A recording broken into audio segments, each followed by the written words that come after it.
নবীজি খেপে গিয়ে অগ্নিশর্মা হয়ে ওমর ফারুককে লক্ষ্য করে বলছেন, ওমর, তোমার এই মুহূর্তে তোমার সেই দারাজ কণ্ঠ কোথায় গেল? ওমর, একটা কথা জেনে রেখে দিও যে ফাতিমা চুরি করে ধরা পড়ার কারণে আমি রাসূল হাত কাটার অর্ডার দিয়েছে। সেই ফাতিমা চুরি না করে যদি আমার কলিজার টুকরা ফাতিমা বিনতে মুহাম্মদ চুরি করে ধরা পড়তো, সবার চোখের সামনে আমি নিজ হাতে আমি আমার মেয়ে ফাতিমার হাতটা কেটে দিতাম। আমি শেষ ক্লাসে বসেছি, আমি তো আমার নিজের কোনো কথা বলবো না, আমি চেষ্টা করব আমার নিজের কোনো কথা না বলে কথা বলতে চাই আমরা কার কথা? কথা বলতে চাই আমরা রাসূলের কথা। যা আল্লাহ বলেছেন, মা ক্বাল আল্লাহ ওয়া মা ক্বাল রাসূল, আল্লাহ যা বলেছেন এবং রাসূল যা বলেছেন, এই পৃথিবীতে যত কথা আছে এই দুই কথার চাইতে দামি কথা পৃথিবীতে আর দ্বিতীয়টা নাই। বলি আলহামদুলিল্লাহ। সম্মানিত ভাইয়েরা, আমরা একত্রিত হয়েছি এমন সময়, যে সময় শুধু বাংলাদেশ নয়, গোটা পৃথিবীর 2 শতাধিক রাষ্ট্রের কোথাও শান্তির কোনো পরিবেশ নাই, কোথাও না। আপনি ভাবতেছেন স্বপ্নের দেশ আমেরিকা? কে বলেছে? সবচাইতে মানসিক রোগী আর পাগলা বেশি আমেরিকা। হতাশ, সুখ নাই, শান্তি নাই, টাকা আছে, পয়সা আছে, কিন্তু সালমান এফ রহমান মার্কা। কি কথা কি বুঝতেছেন আপনারা? দাড়ি কাটছে না, জানেন না আপনারা? দাড়ি কাটা নাই, কাটছে, শান্তি নাই। সম্মানিত বন্ধুগণ, সুখ শান্তি পেতে হলে, প্রকৃত সুখ এবং শান্তি পেতে হলে থাকতে হবে সবার আগে নির্ভেজাল ঈমান। নির্ভেজাল কি থাকতে হবে? ঈমান থাকতে, তাহলে সুখ থাকবে। ঈমান আছে যেখানে সুখ আছে, ঈমান আছে যেখানে শান্তি আছে, ঈমান আছে যেখানে প্রশান্তি আছে, ঈমান ছাড়া মানুষ কখনো সুখী হতে, শান্তি পেতে পারে না।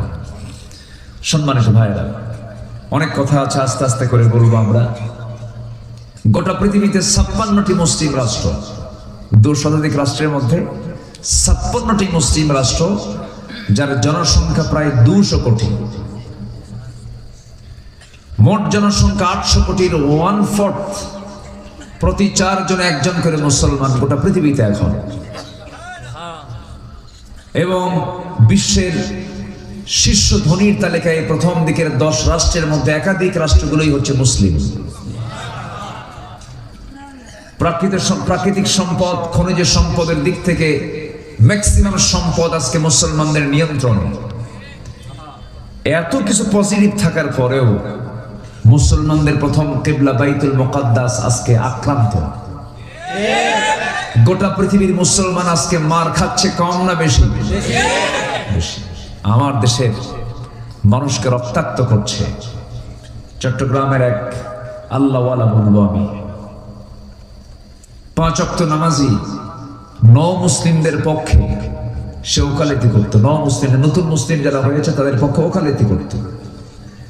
সেই শহীদ সাইফুল ইসলাম আলিফ, ভাগ্যবান একজন যুবকের নাম। তার স্ত্রীর গর্ভে 3 মাসের সন্তান। 3 বছরের ফুটন্ত গোলাপকে রেখে গেছে, মা আমি কোর্ট থেকে আসতেছি, আমি তোমার জন্য চকলেট নিয়ে আসবো এবং তোমাকে নিয়েই খাবো। আমি ফেরার হয়নি, রাস্তায় উপর্যুপরি চাপাতি দিয়ে, অস্ত্র দিয়ে তাকে কোপায় কোপায় মেরেছে। লাস্ট ভিডিওতে সে ইয়া আল্লাহ শব্দ চিৎকার দিয়ে দুনিয়া থেকে বিদায় নিয়েছেন। সম্মানিত বন্ধুগণ, আজকে আলেমদেরকে, কোরআনের পক্ষে যারা কথা বলে, দিন নিয়ে যারা কথা বলে, কোরআন যারা সমাজে চায়, তাদেরকে জঙ্গি বলে গালি দেওয়া হয়, সন্ত্রাসী বলে গালি দেওয়া হয়। কিন্তু এই যে চট্টগ্রাম যে ঘটনা ঘটলো, যে হত্যাকাণ্ড ঘটিয়েছে, এগুলো কি সন্ত্রাসী নয়? এগুলো কি অপরাধ নয়? এগুলো কি অন্যায় নয়? প্রতিটি হত্যার বিচার বাংলার জমিন আমরা দেখতে চাই, ঠিক কিনা? অপরাধী যেই হোক না কেন, অপরাধীর দিকে তাকিয়ে বিচার করা যাবে না, অপরাধের দিকে তাকিয়ে বিচার করতে হবে। অপরাধ দেখে বিচার করবো আমরা, অপরাধী দেখে নয়। ব্যক্তির অপরাধকে আমরা সম্প্রদায়ের দিকে চাপিয়ে দেব না। অপরাধ হিন্দু করুক, মুসলিম করুক, মুসলিম করুক, নন মুসলিম করুক, যে জাতির হোক না কেন, অপরাধী অপরাধী। কোন জাত দেখে বিচার করা যাবে না। আইন বুঝে বিচার করতে হবে। আইন সবার জন্য, আইন সবার জন্য সমান। আল্লাহ রাব্বুল আলামিন বলেন, ইন্নাল্লাহা ইয়া'মুরু বিল আদলি ওয়াল ইহসানি ওয়া ইতা'i যিল কুরবা ওয়া ইয়ানহা আনিল ফাহশাই ওয়াল মুনকারি ওয়াল বাগি ইয়া'iদুকুম লা'আল্লাকুম তাযাক্কারুন। জোরে বলুন আল্লাহু আকবার। সূরাতুন নাহল আয়াত নাম্বার 90। গোটা কোরআনের ভিতরে সবচেয়ে ব্যাপক অর্থবোধক এই আয়াতটা অনেক বড় অর্থ বহন করে। জুমার খুতবায় আয়াত ছাড়া হয় না। আল্লাহ তাআলা এখানে 3টা কাজের আদেশ দিয়েছেন। এর মধ্যে 1 নাম্বার হলো আদালত সঠিক করো, বিচারটা সঠিক করো। হাশরের ময়দানে আল্লাহ রাব্বুল আলামিন আরশ আজিমের ছায়ার নিচে 7 শ্রেণীকে স্থান দিয়ে দিবেন। কয় শ্রেণী বলেন?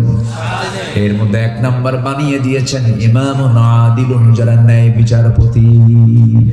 আল্লাহু আকবার বলেন। নামাজীকে 3 নম্বরে দিয়েছেন ইমামুন আদিলুন, ইমামকে কি বিচারপতিকে 1 নম্বর জায়গায় রেখেছেন। বিচারপতির দাম আমার আল্লাহর কাছে সবচেয়ে কম না সবচেয়ে বেশি? কিন্তু আজকে গোটা পৃথিবীর প্রতিটি জায়গায়, ম্যাক্সিমাম জায়গায় সবচেয়ে বড় লঙ্ঘন হলো বিচারের জায়গায়, ঠিক কিনা বলেন? আদালত প্রাঙ্গণ আজকে প্রশ্নবিদ্ধ গোটা পৃথিবীর সব জায়গায়, ম্যাক্সিমাম জায়গায়। অথচ আদালত কায়েম করেছিলেন মুহাম্মদ সাল্লাল্লাহু আলাইহি ওয়াসাল্লাম। কি সুন্দর বিচার তিনি করেছেন। এক ফাতিমা নামের এক মেয়ে, ফাতিমা কি নাম? আমার নবীর মেয়ের নামও কি? ফাতিমা।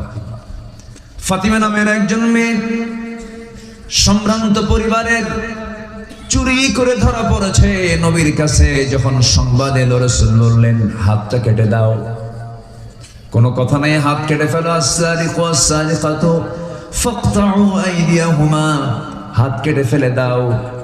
কিন্তু যে মহিলার ব্যাপারে রায়টা এসেছিল, সেই মহিলা ছিল সম্ভ্রান্ত পরিবারের, উচ্চ বংশীয় পরিবারের।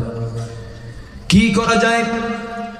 ওই পরিবার থেকে একটা দল, একটা টিম এসে সাইয়েদনা ওমর ফারুকের দরবারে এসে বলছে, ভাই ওমর, তোমার সমস্ত কথাগুলো রাসূল শুনবেন, তুমি আমাদের পক্ষে একটু কথা বলো। ওই মেয়েটার হাতটা না কেটে শাস্তি লঘু করা যায় কিনা একটু দেখো তো, চেষ্টা করে কি করা যায়। আমার নবীর সামনে যখন সাইয়েদনা ওমর ফারুক রাদিয়াল্লাহু আনহু যখন এসে বলছেন, ইয়া রাসূলুল্লাহ, ফাতিমা নামের যে মেয়েটার হাত কাটার অর্ডার হয়েছে, মেয়েটা উচ্চ বংশীয় পরিবারের, দেখুন তো কিছু লঘু করা যায় কিনা, শাস্তি কমানো যায় কিনা।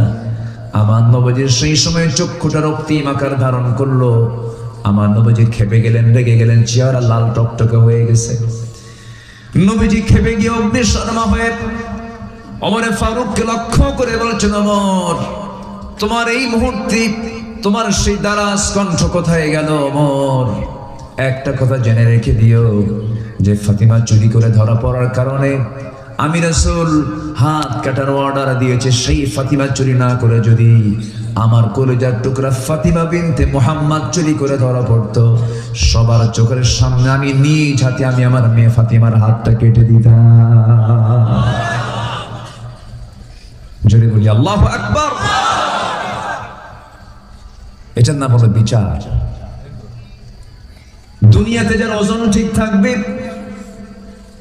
আখিরাতেও তার ওজন ঠিক থেকে যাবে। আল্লাহ রাব্বুল আলামিন বলেন, যারা পারেন ঠোঁট মিলিয়ে বলুন ওয়াকিমুল ওয়াজনা বিল কিসতি ওয়ালা তুখসিরুল মিজান ওয়াল আরযা ওয়াদাআহা লিল আনামি ফিহা ফাকিহাতুন ওয়ান নাখলু যাতুল আকমাম। জোরে বলুন আল্লাহু আকবার।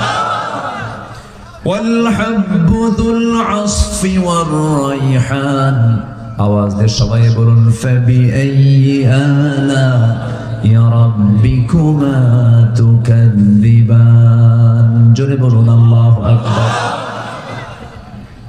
ওজনটাকে ঠিক করব, আমরা সমতা রক্ষা করব, আইন নিজের হাতে তুলে নেব না, বিচারটা কখনো এলোমেলো করব না। পরিবারের ক্ষেত্র তাই করবো, এক ছেলেকে কম সম্পত্তি দেবো, আরেক ছেলেকে কম বেশি সম্পত্তি দেবো। এটা কি বাবার কাজ নাকি? এমন বাপ বুঝে ধামরায় নাই? আসতে বলবেন না, আছে না নাই?